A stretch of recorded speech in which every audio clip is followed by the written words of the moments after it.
नमस्कार। जैसे ताले को खोलने की एक चाबी होती है और उसी चाबी से ताला खुलता है, उसी तरह से शास्त्रों को खोलने की विभिन्न प्रकार की चाबियाँ दी गई है, यानी कि युक्तियाँ दी गई है, उसका नाम है तंत्र युक्ति। आयुर्वेद में ये तंत्र युक्तियों का वर्णन आया हुआ है, जिससे हम आयुर्वेद के शास्त्रों के अर्थ गांभीर्य को, गूढ़ार्थ को खोल सकते हैं, यानी कि समझ सकते हैं। तो इसको कहते हैं तंत्र युक्ति।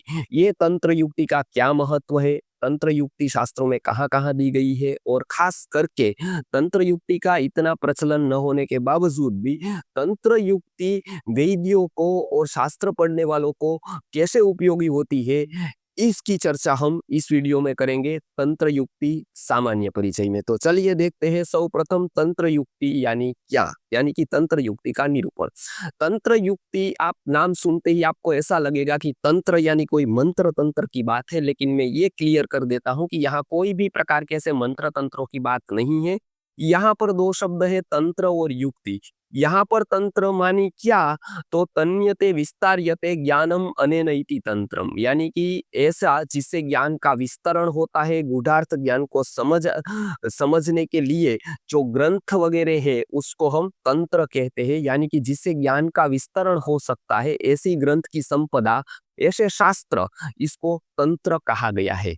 यहाँ पर आयुर्वेद के सारे ग्रंथ है वो तंत्र शब्द से लिए हुए हैं, बराबर है। तो ये तंत्र युक्ति यानी क्या, तो युक्तिस्तु योजना यया वाक्यार्थ युज्यते, यानी कि वो युक्ति यानी कि योजना करना, अर्थात समझने के स्तर पर उसको ले जाना। जैसे कि यहाँ एक वस्तु कही है, वहां दूसरी वस्तु कही है, वो दोनों को मिलाकर उसका सार क्या है, मतलब उसका जो सार भाग क्या है। जैसे दूध में से कोई निकाल निकाल कर दही, दही से मक्खन, मक्खन से घी देता है, तो दूध का सार हो गया घी।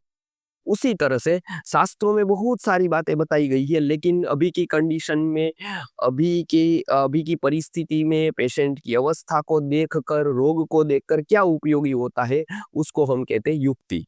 तो शास्त्रों में जो भी बातें दी गई है उसको युक्ति से निकालना, योजना करना, साररूप अर्थ को ग्रहण करना, उसको कहते हैं तंत्र युक्ति। ऐसी तंत्र युक्ति की अलग अलग चाबियां है, मतलब किस तरह से देखते हैं उसके एंगल से, वो एंगल्स यानी कि तंत्र युक्तियाँ।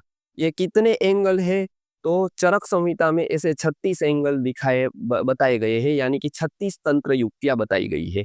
सुश्रुत संहिता में 32 तंत्र युक्तियों की बात कही गई है, और वाग्भट में भी 36 तंत्र युक्ति की बात बताई गई है। तो ये तंत्र युक्ति यानी कि शास्त्र ग्रंथों को, तंत्रों को खोलने की चाबियां, समझने की कुंजियां उसको कह सकते हैं, या तो समझने के लिए आधारभूत कड़ियां, ये सब तंत्र युक्ति से आप समझ सकते हैं। अब हम देखते हैं कि तंत्र युक्ति का प्रयोजन क्या है, यानी कि तंत्र युक्ति एग्जैक्ट क्या करती है। जैसे शास्त्रों में तो सब कुछ लिखा ही है, वो संस्कृत भाषा में है, तो फिर तंत्र युक्ति का प्रयोजन क्या है, क्यों तंत्र युक्ति की महत्ता बताई है। तो चरक संहिता के चिकित्सा स्थान में बताया गया है कि एकस्मिन्नपि पश्येह शास्त्रे लब्धास्पदा मतिः ते शास्त्रमन्यद् अपि आशुः युक्तिज्ञत्वात् प्रबुध्यते, यानी कि एक शास्त्र में जिसने महारथता हासिल की है, उसमें एक्सपर्टाइज उसने ली है, वो दूसरे शास्त्रों को भी जान सकता है। कब, जब उसकी कुंची को वो ले लेता है, मतलब एक शास्त्र जिस कुंची से खुलता है उसी से दूसरा खुलता है, उसी से तीसरा खुलता है। अलग अलग चाबियां नहीं है, एक ही है। तो लेकिन उसके पास वो तर्क और रीति होनी चाहिए, यानी कि वो यहाँ दिखाई देते, आप कितना पढ़ते हैं वो महत्व का नहीं, आप किस रीति से पढ़ते हो, आपकी थॉट प्रोसेस क्या है, किस तरह से सोचते हो, कि चिंतन धारा क्या है, वो यहाँ पर महत्व का है।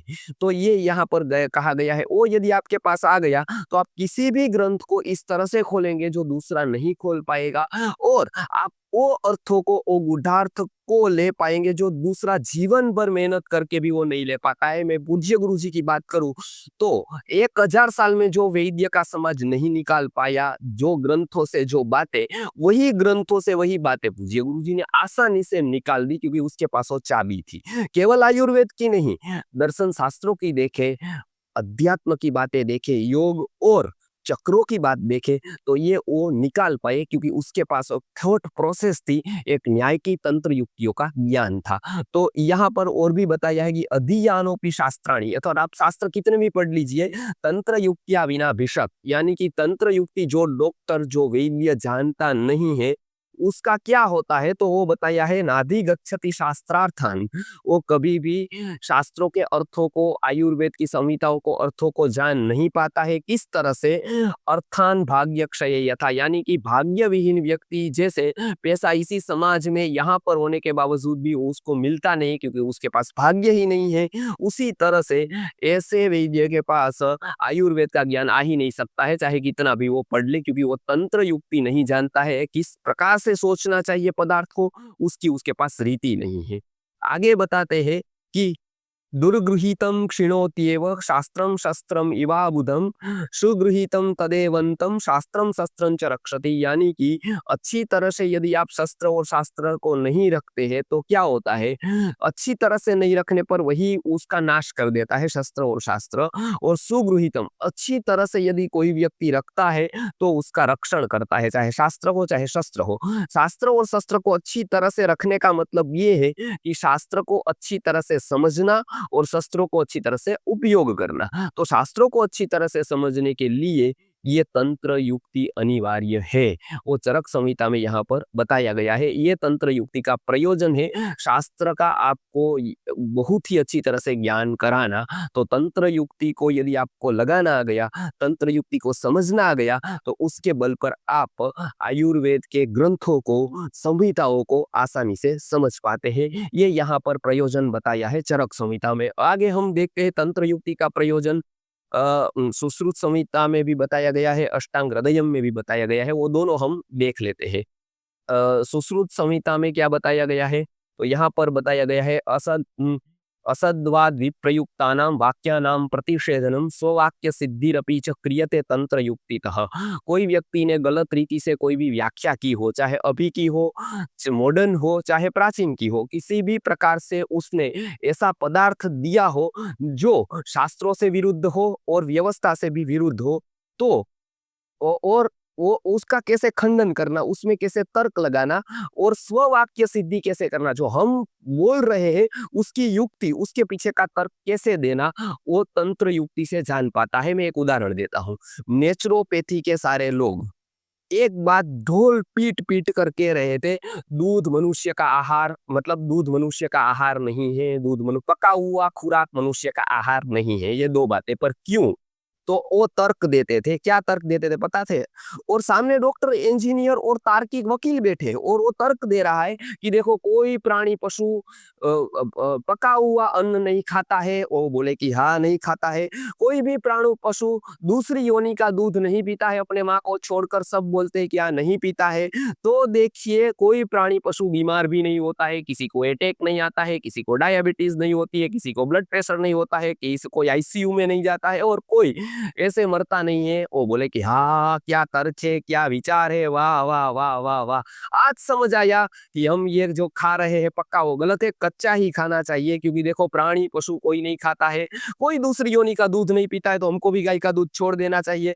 आज तक अकल नहीं थी हमारे में, आज तक आयुर्वेद के ग्रंथ सारे ऐसे ही बोल रहे थे। आज हमको समझ आया, नए वैज्ञानिक ने रिसर्च कर दिया, अमेरिका से रिसर्च पेपर छाप दिया और एक नई डाइट सिस्टम आ गई। अब तो पूरे भारत के रोग जाने वाले हैं, वह सब नई डाइट सिस्टम आ गई है। अब तो पूरा वाह क्या नया प्रकाश दिया, क्या सूर्य का प्रकाश। अब भी वो सब लोग डोल पीट कर कोई प्रश्न नहीं करता है, क्योंकि तंत्र युक्ति का उसको ज्ञान नहीं है। जब मेरे पास में ये बात आई और मेरे पास भी वो लोग आए और बोलने लगे कि देखो मैंने उसको दिया कि आप तर्क से बता रहे हो, बोले कि या मैंने कहा तो कोई प्राणी पशु गुदा साफ नहीं करता है लेटरिन जाने के बाद, तो मनुष्य को भी नहीं करनी चाहिए, तो हार्ट अटैक नहीं आएगा।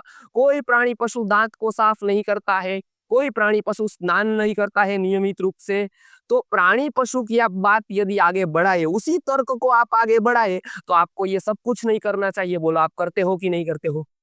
विचार करने लगा, क्या तो ये तो मैं भी करता हूँ, प्राणी पशु नहीं करते हैं। तो प्राणी पशु का लॉजिक आप भोजन में क्यों लगाते हो भाई? और बातों में भी लगाओ, स्नान में लगाओ, दंत मंजन में लगाओ, गुदा साफ करने में लगाओ, बाकी के धंधे में लगाओ। कोई प्राणी पशु धंधे में दुकान पे नहीं जाता है, कोई कंप्यूटर यूज नहीं करता है। कोई वीडियो नहीं देखता है, सब जगह लगाओ, वो नहीं हो सकता है तो यहाँ क्यों हो सकता है भाई? अब तंत्र युक्ति की न समझ होने के कारण वो कितना भी डॉक्टर बन गया, इंजीनियर, कोई-कोई तो आयुर्वेद का एमडी बन गया, एमएस बन गया, वो ये कह रहा है। हमने कहा ये तंत्र युक्ति को उसको पता ही नहीं है कुछ, वो एमडी है, डॉक्टर है और वो खुद प्रचार ये कर रहा है कि व्यक्ति को पक्का नहीं खाना चाहिए, दूध हमारा खुराक नहीं है। मैंने कहा कि आहा! क्या चरक संहिता के कर्ता चरक मुनि होते, सुश्रुत मुनि तो आत्महत्या कर देते उनको देखकर ही कि वाह भाई मेरे शास्त्रों की क्या हो गई, क्या डॉक्टर की स्थिति हो गई। तो ये स्ववाक्य सिद्धि करता है, वो तर्क देता है आपको। कोई भी प्रकार का पदार्थ हो, वो सोचने का तर्क प्रदान करता है। आगे क्या कहा है? व्यक्ता नोक्ताश्च ये यर्थाः लीना चे लीना ये आप्य अनिर्मलाः, यानी कि क्या बताया है? न उक्ता न व्यक्ता, जो पदार्थ व्यक्त नहीं है, उक्त नहीं है, लीन अर्थ है, गूढ़ रीति से कहा गया है, बराबर है, यथार्थ अर्थ उसको कोटेड करके बताया गया है। लेशोक्ता चाहिए केचित, थोड़ी मात्रा में इशारे से कहा गया है वो तेषाम चापी प्रसादनम, वो भी तंत्र युक्ति से पता चल जाता है। आपको पता है ना, समझदार को इशारा काफी होता है। तो ऐसी बहुत सारी बातें सीधी नहीं बताई है, इशारे में बताई गई है, लेकिन यहाँ इशारा समझता कौन है? हमको ये शास्त्रों के इशारे पता नहीं चलते हैं, जो व्यक्ति का इशारा हम समझ पाते हैं कभी-कभी, लेकिन शास्त्रों का इशारा क्या है? आयुर्वेद के ग्रंथों में इशारों से कितनी बात कही गई है, वो हम जानते नहीं है। तो ये समझने के लिए हमको तंत्र युक्ति की बहुत आवश्यकता है। मुझे दुःख होता है कि बीएमएस के स्टूडेंट भी परीक्षा में इसका पेपर आता है तंत्र युक्ति का तो वीडियोज़ खोजते हैं। अब उसको भी कुछ पता नहीं चलता है कभी, क्योंकि दर्शन उसने पढ़ा नहीं है, दर्शन का बेस उसको पता नहीं है। तो आप ये तंत्र युक्ति के बारे में व्यवस्थित रूप से जानेंगे तो आपको ये सारा की सारी पता चलेगी। यहाँ पर बताया गया है ऐसे बहुत सारे अर्थ है जो व्यक्त नहीं है, उक्त नहीं है, लीन है, और लेश मात्र से कहे गए हैं, मतलब वो इशारों से कहा गया है, बराबर है? वो सारे के सारे अर्थ हमको समझ में आ सकते हैं, किसके द्वारा? तंत्र युक्ति के द्वारा। आगे क्या कहते हैं अष्टांग हृदयम में वाग्भट जी तंत्र युक्ति के प्रयोजन के बारे में, वो भी हम देख लेते हैं। सरसः सुप्त पद्मस्य रवि दीधि तयो यथा यथा गृहस्य दीपाभाः तथा तंत्रस्य युक्तयः। उन्होंने देखिए बहुत अच्छी तरह से एक उदाहरण दिया है। क्या बताया है यहाँ पर? उदाहरण के द्वारा, दृष्टांत के द्वारा बताया गया है कि जैसे कमल है, वो सुप्त पद्म है, मतलब वो कमल ढका हुआ है और जैसे सूर्य की किरण वहां पर आती है तो वो जैसे खुल जाता है, बराबर है। दूसरा, अंधेरा कमरा है और एक दीप आने से जैसे उसमें प्रकाश छा जाता है, उसी तरह से शास्त्र के ग्रंथ वगैरह है बहुत पढ़ लिया है, जैसे ही तंत्र युक्ति आई, वो चाबी आई, तो बहुत सारे अर्थ हमको पता चल जाते हैं। आयुर्वेद की दिनचर्या का क्या महत्व है, भोजन कब करना है, आयुर्वेद काल के विषय पर क्या कहता है, आयुर्वेद जितना भी खाओ इस तरह से करो उस तरह से, ऐसा कहता है कि प्रॉपर भोजन की विधि बताता है। आयुर्वेद ऐसा कहता है कि ये खाने से आप मर जाओगे, ये खाने से 100 साल, ऐसा कहता है कि उसमें कुछ गुढ़ार्थ है। तो ये सारे गुणार्थ हमको तंत्र युक्ति के द्वारा पता चलते हैं, और आपने यदि उस प्रकार से तंत्र युक्ति द्वारा खोली हुई हमारी दिनचर्या का प्रकरण है, जो शायद ही कोई किसी ने यूट्यूब पर बताया है, उसके वीडियो हमने यूट्यूब पर रखे हैं, ऋतुचर्या के वीडियो रखे हैं, और सारी बातें आप आयुर्वेद की दृष्टि से कैसे समझ सकते हो, नेचुरोपैथी और आयुर्वेद साथ साथ कहाँ पर है और कहाँ पर दोनों विपरीत जाते हैं, आयुर्वेद और होम्योपैथी साथ साथ कहाँ तक है, कहाँ उसके सिद्धांत विपरीत हो जाते हैं, अलग हो जाते हैं, आयुर्वेद और एलोपैथी भी कहाँ साथ साथ है और कहाँ कहाँ उसके सिद्धांत में फर्क आता है। एक माध्यस्थ भाव से, तटस्थ दृष्टि से, बिना द्वेष के एकदम तटस्थ निरूपण यहाँ पर मिलता है। वो किस बलबूते पर हम कर पाते हैं?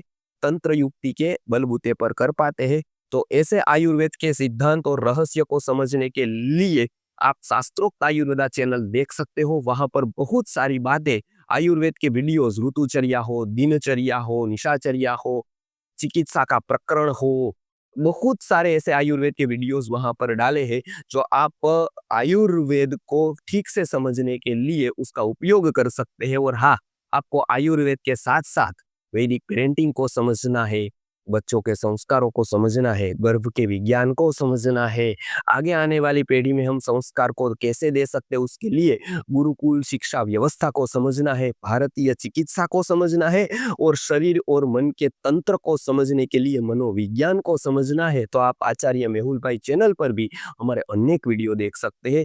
यहाँ पर पूरी की पूरी जो शास्त्रों में गुढ़ार्थ रूप से बात बताई गई है वो हम तंत्र युक्ति के द्वारा खोलकर हमने वहां पर रखी है। तो ये वीडियोस भी आपके लिए बहुत उपयोगी होंगे। तो आप वीडियो से जुड़े रहेंगे, हमारी वेबसाइट भी है और अनेक प्रकार की शिविरें भी होती है, उसमें हम ऐसे ही विषयों को तंत्र युक्ति के द्वारा शास्त्रों के यथारूप अर्थों को जनता तक निस्वार्थ भाव से पहुंचाने का प्रयत्न करते हैं। नमस्कार, जय धन्वंतरी।